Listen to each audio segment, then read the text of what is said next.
beer. Why the hell are we talking about beer today? Ew. And I don't even drink beer. Anyway, guys, welcome to another episode of Tech Gist. My name is Musa Mo, and with me in the studio is exciting. Should allow me introduce you? Is the Cassandra.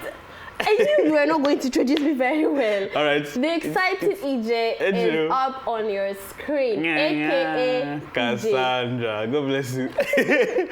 All right, guys. Today's episode is one that even we ourselves didn't even expect to be doing. Yes. Because we're talking about beer, of all things. Yeah. Well, guys, stay tuned. We'll be right back after the short break. You'll find out why.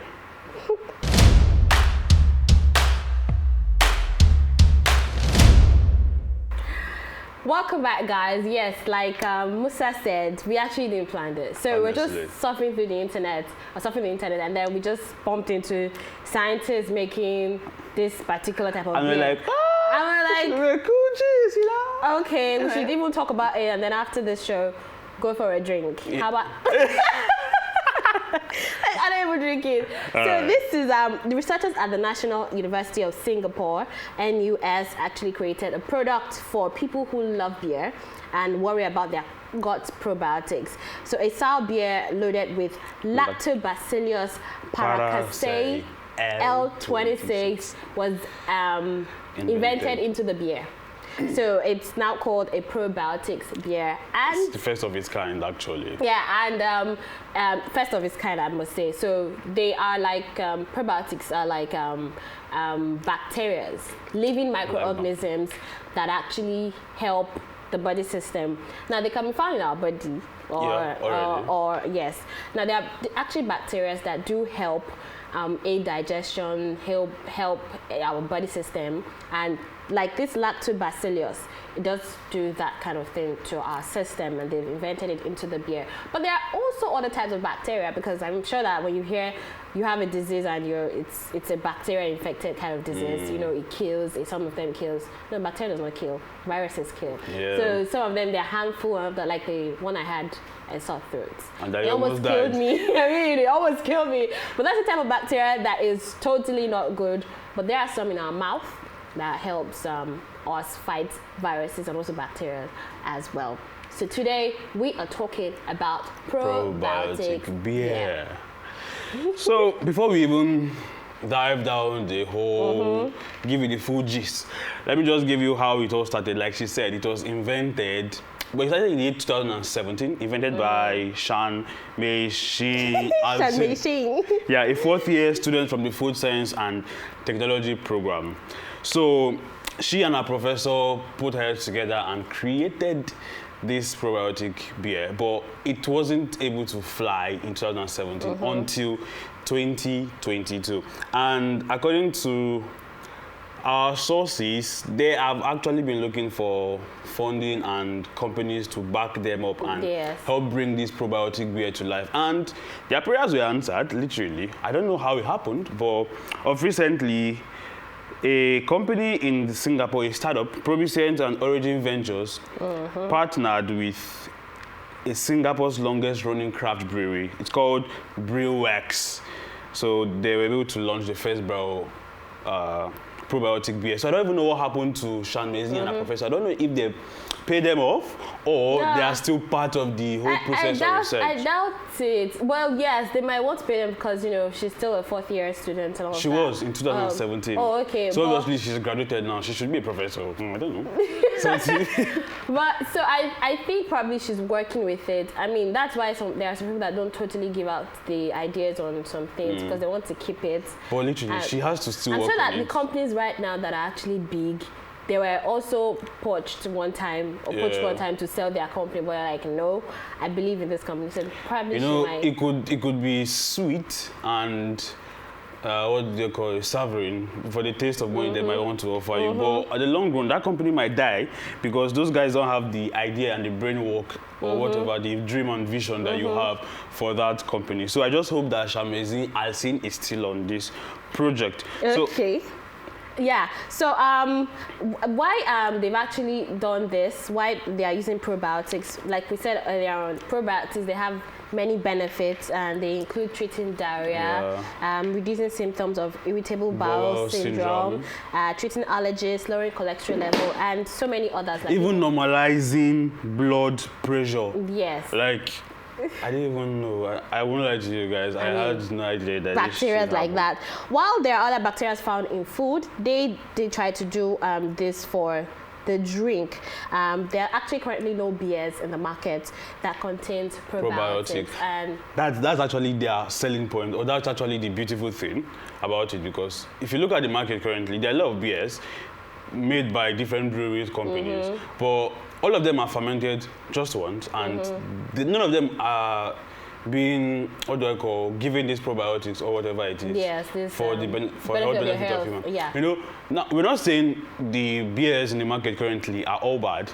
They can be bad when taken excessively and for too long, but you can take them mildly and occasionally, because they can still help you live. But the thing about probiotic is they still contain alcohol, but when you take them, unlike the regular beer that doesn't give you anything really when you take it, the probiotic beer actually helps you. It actually helps fix up your gut flora, your gastrointestinal tract, you know.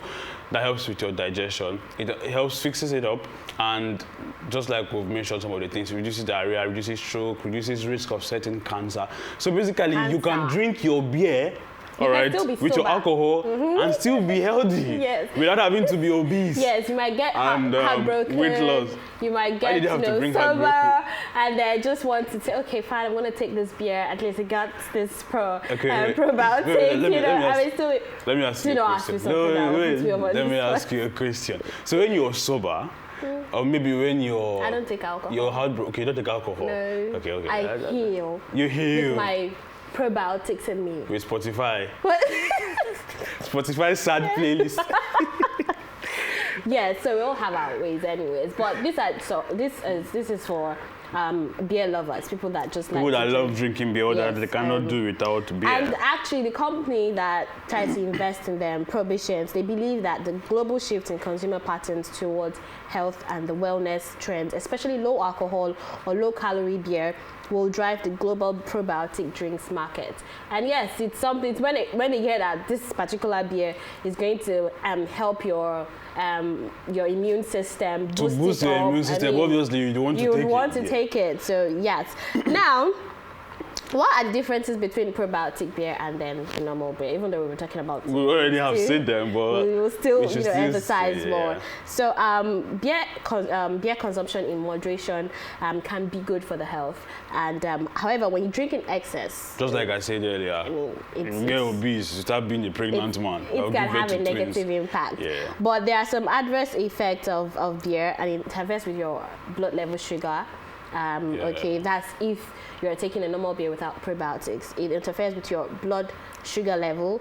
There's a high calorie in your body system, and also it may be bad for your cardiovascular health, can raise your blood pressure level, can lead to heartburn, develop belly fats, as he said. So basically, there are a lot of adverse effects of taking the regular alcohol beer. Yes. Excessively. I wanted to say excessively. Just like she has been listening. And it's beginning to sound like a, what do I call it, a pharmacy class. But I think today's episode of Tech Gist is actually why it is so, because we've been telling you about tech. This is also tech related though, but it also relates to your health. It's science. Yeah, science. So it relates to your health too. Yeah, and the probiotic beer, like we said earlier, they contain microorganisms and they can help your guts. Yeah. Now, talking about beer, people are always more concerned about their guts, that's somewhere between their throat to their anus. Bum bum. I didn't want to say that one. Okay, he said it. So they're concerned about all of that, their liver, but these contain microorganisms that will definitely actually help improve your gut, and your gut is like a gastrointestinal system, so it will definitely help you when you think of the probiotic beer. Now, what I'm saying that there can be disadvantages if you take it in excess. Okay, I think the International Scientific Association for Probiotics and Prebiotics recommend recommend Why I love you? a minimum of 1 billion probiotics per serving for the maximum health benefits. But that is meaning that you have to count microorganisms. you can't sit. But that's actually what's contained in the new release or the first ever release of the first probiotic beer. And I think we should go on a short break. I'm going to come back. We'll tell them about the first probiotic beer that has just been released, March 1st, 2022. Okay. We're back, guys, after this short break.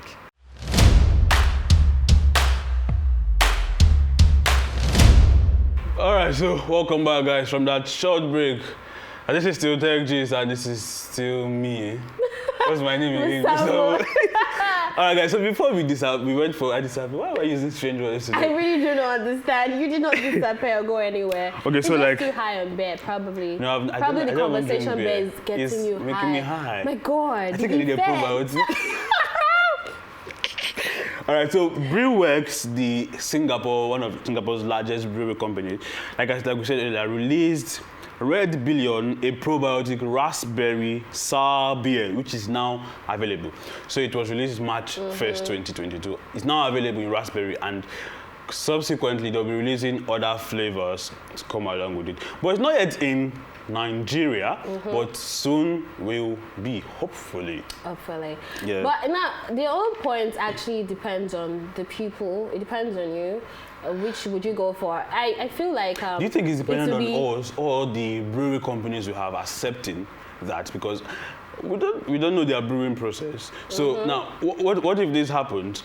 The probiotic, it's a probiotic beer, yeah, and now we already have brewing companies. They already have their own formulas. Guinness has theirs, Heineken has theirs, Legend has their own formula. So would they be willing to accept the probiotic beer's formula to start using it? And that would mean them buying that. Them buying it from these companies, the formulas. And then all of them will start having the same taste. So what's the difference? So what's not going to be the difference? The thing is, I feel like probiotics in micronutrients. Yeah. It's just for them to put it into whatever formula they have. Okay, so literally, now, these beer companies just need to put them. They might not want is probably they may not want to consider probiotic. They just want to probably maintain theirs, because everybody would always want they would always want to be them. Their tastes. I mean, you can't just bring up something that would overshadow something else. Everybody comes up with different But then again, the probiotic doesn't change the taste. But you can't overpower the old ones. According, so it's left to the consumers. But again, according to what's it called? The company, the Brewworks. Yeah. They said the original taste of beer would not go away. All they are doing is introducing the lactobacillus paracethes L26 into the whole beer formation process. Just so when people take it, they're not just getting high, or they're also working on their immune system. Boosting their immune system. Yes. So you are basically boosting your immune system while drinking beer. You get. Well, so I don't think it changes the taste. Maybe we should leave it to the brewing companies and the tech companies to make a decision on that. And also, if they plan to leave it, now depends on the consumers. Which would you go for? And I don't know if having so much alcohol might kill these microorganisms, because that might be... the current raspberry contains 4.25% of alcohol. 4.25. And then there are people, beer lovers who we want to drink more alcohol. So that's what I'm saying. Now they want to take more. And the consumers. So what would 3 billion probiotic bacteria be like in the body? Because the International Health says 1 billion. Yeah, so what would 3 billion be like in the body if people want to take more alcohol with more probiotics? It's like only God will help us in this technology. But guys, we hope you are well educated now on what probiotic is, and you can just let us know what you think about this on the comment section beer. below. If you take beer, if you like beer. Oh, ye beer lovers. Let us know. Yeah. And don't forget to like, share, guys, and subscribe to this channel. Anyways, that's it. It's a wrap on the Tech Gist for this week. Thank you all so much for still staying till the end of the show. My name is EJ. AKA Cassandra, and I am Musambo. Oh my God. Do have a good day. Bye. Bye-bye.